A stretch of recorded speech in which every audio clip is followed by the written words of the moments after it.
여러분, 한 주간 평안하셨나요? 오늘도 소요리 문답을 진행합니다. 오늘은 우리가 16번째 질문을 함께 나눕니다. 16번째 질문입니다. 모든 인류가 아담의 첫 범죄 안에서 타락했나요?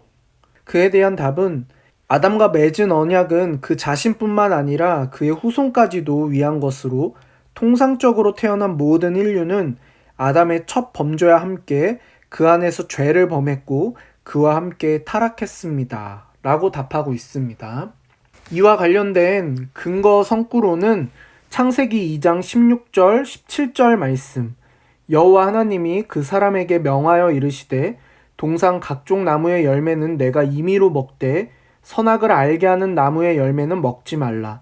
내가 먹는 날에는 반드시 죽으리라. 로마서 5장 12절 말씀, 그러므로 한 사람으로 말미암아 죄가 세상에 들어오고 죄로 말미암아 사망이 들어왔나니 이와 같이 모든 사람이 죄를 지었으므로 사망이 모든 사람에게 이르렀느니라. 고린도전서 15장 21, 22절 말씀, 사망이 한 사람으로 말미암았으니 죽은 자의 부활도 한 사람으로 말미암는도다. 아담 안에서 모든 사람이 죽은 것 같이 그리스도 안에서 모든 사람의 삶을 얻으리라. 아멘. 여러분, 소유리 문답 15번째 질문은 14번째 질문의 죄의 정의에 따라 첫 부모가 지은 죄의 내용이 무엇인지를 다루고 있습니다. 이제 16번째 질문은 온 인류가 아담의 첫 범죄에서 함께 타락했다는 것을 이야기합니다. 그리고 다음 주에 이어지는 17번째 질문에서는 타락이 인류를 죄와 비참으로 몰아갔음을 우리가 함께 살펴볼 것입니다. 오늘 우리가 16번째 질문을 통해서 아담과 함께 타락한 모든 인류에 대해서 함께 나누어 볼 것입니다. 이것을 크게 세 가지로 함께 나누어 볼 텐데요. 먼저 첫 번째입니다. 아담만이 아니라 그의 후손도 맺어진 행위 언약. 여러분, 한 가지 이야기를 예를 들어 설명해 보려 합니다. 어떤 가족이 있습니다.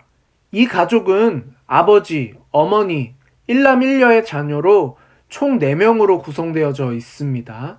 신기하게도 이들에게 있는 두 자녀 모두 눈이 2개, 코가 1개, 입이 1개입니다. 더 신기한 것은 얼굴이 모두 이 부부를 닮아서 누가 봐도 그들의 자녀인 것을 알 수 있다는 사실입니다.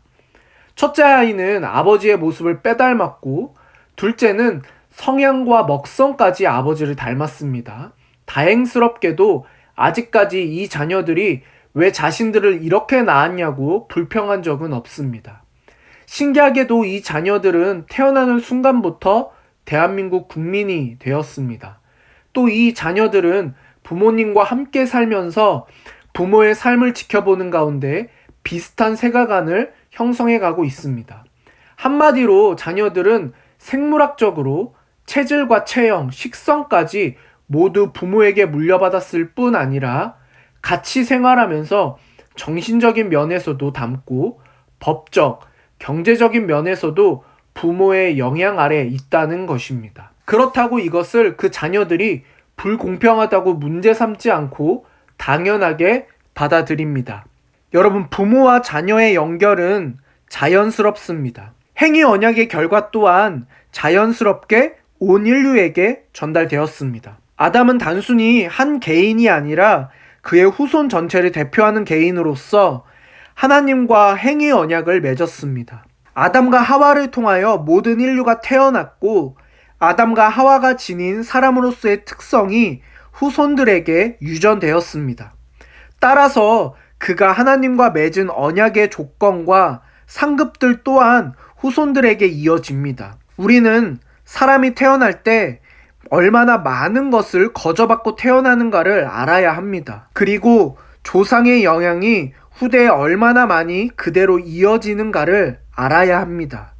그런데 잘 되면 내 탓, 못 되면 조상 탓이라는 속담에서 알려주듯이 사람들은 좋게 물려받은 점들은 자연스럽게 받아들이는 반면 아담의 죄의 결과와 같은 나쁜 점에 대해서는 불공평하다고 투덜댑니다. 만일 대한민국의 대통령이 주변에 어떤 나라와 전쟁을 하기로 결정하고 국회 동의를 거쳐 선전포고를 했다고 칩시다.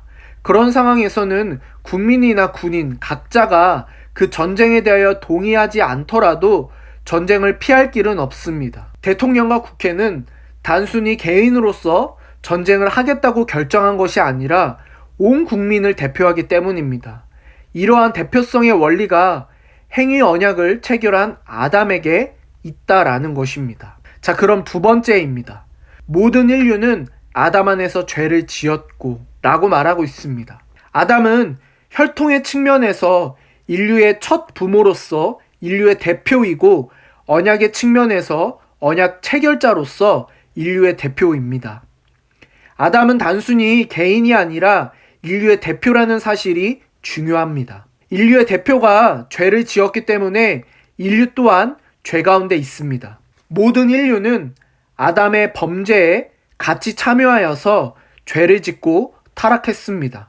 소요리 문답 16번째 질문이 말하는 대로 모든 인류는 그의 첫 범죄에 있어서 그 안에서 죄를 지었고 그와 함께 타락하였습니다.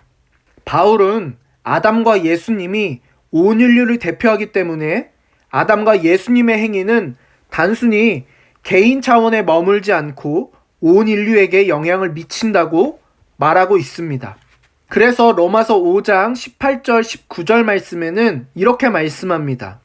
그런즉 한 범죄로 많은 사람이 정죄에 이른 것 같이 한 의로운 행위로 말미암아 많은 사람이 의롭다 하심을 받아 생명에 이르렀느니라. 한 사람이 순종하지 아니함으로 많은 사람이 죄인 된 것 같이 한 사람이 순종하심으로 많은 사람이 의인이 되리라.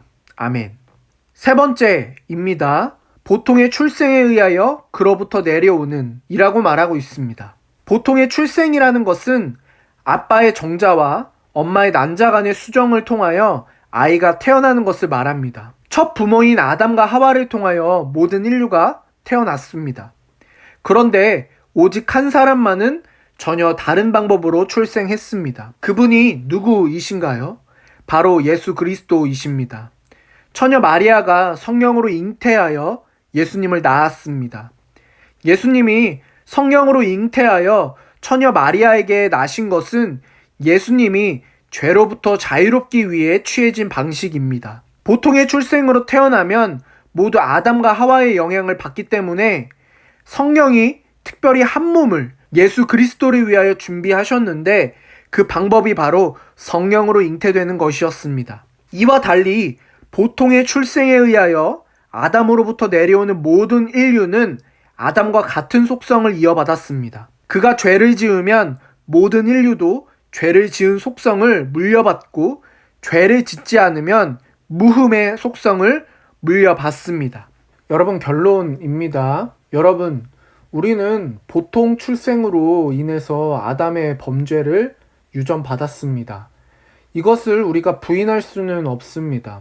하지만 우리는 예수 그리스도를 믿는 믿음으로 거듭난 사람이기도 합니다. 전에 13번째 질문에서도 나누었듯이 아우구스티누스는 사람과 죄와의 관계에서 거듭난 사람은 죄로부터의 해방을 말합니다. 죄를 짓지 않는 것이 가능하다라고 하는 것은 이 말을 의미할 것입니다. 예수 그리스도를 믿는 우리는 더 이상 죄의 노예가 아닙니다. 우리는 믿음으로 죄로부터 해방되었고 죄로부터 자유로울 수 있습니다. 그러나 이것은 말로 하는 것이 아닙니다. 이것은 행동으로, 삶으로 보여지는 것입니다.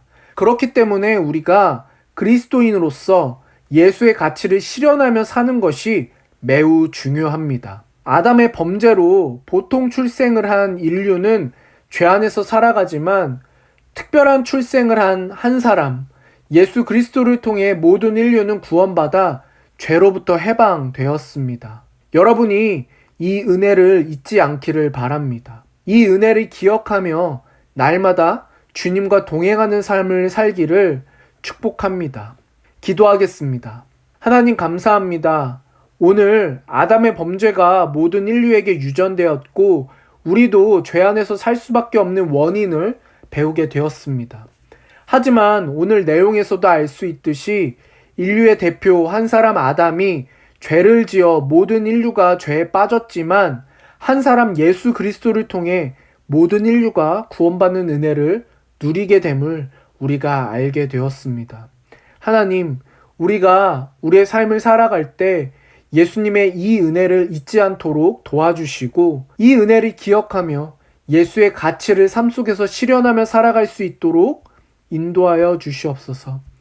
예수님의 이름으로 기도합니다. 아멘. 여러분, 한 주간 건강하시고 평안하십시오.